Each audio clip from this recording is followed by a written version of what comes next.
पण 54 लाख ज्या नोंदी सापडल्यात, ही 5वा मुद्दा सांगतोय, 54 लाख नोंदी सापडल्यात, ज्यांच्या नोंदी सापडल्यात त्या बांधवांच्या परिवारांना अर्ज करणं आवश्यक आहे। आता तुम्ही अर्ज करा, तुम्हाला सगळ्याला प्रमाणपत्र मिळून जातील। गावोचे गाव निघायला लागले। मग आपण सांगितलं होतं की ते 54 लाख नोंदी त्यांना प्रमाणपत्र द्या आणि त्यांच्या परिवाराला पण द्या। तर परिवाराने अर्ज केले, त्यांचे पण निघायला लागले। असे कित्येक तरी गाव आहेत की ते गावोचे गाव निघायला लागलेत। आपण सुद्धा ज्यांच्या नोंदी निघाल्या त्या परिवाराने तातडीने अर्ज सादर करा आणि आपण आपले प्रमाणपत्र काढून घ्या।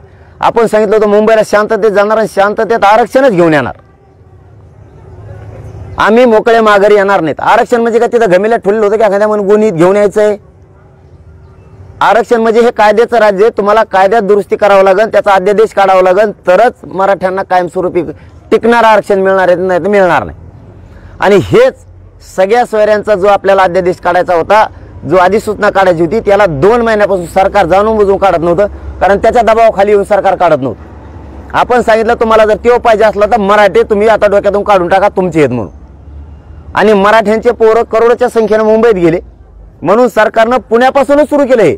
पुणे, लोणावळा, वाशी की आम्ही करतोय, पण आपल्याला करतोय नव्हतं पाहिजे, अध्यादेशच पाहिजे होता लिखित, आणि तो पण राजपत्रितच पाहिजे होता।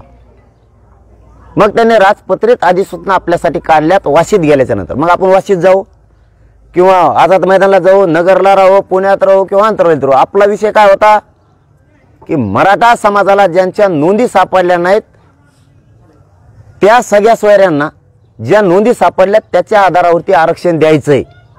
म्हणून सगळ्या सोयऱ्यांचा आम्हाला कायदा पाहिजे, यासाठी आम्ही मुंबईत येतोय।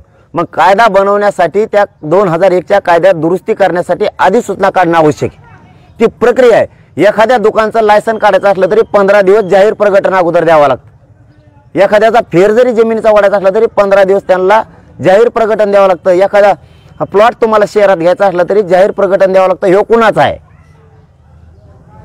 तसं त्यांनी अधिसूचना काढली, कारण त्यांना ह्या सगळ्या सोयऱ्यांचं कायद्यात रूपांतर 15 तारखेला अधिवेशन बोलवलंय, त्याच्यात करायचं आहे।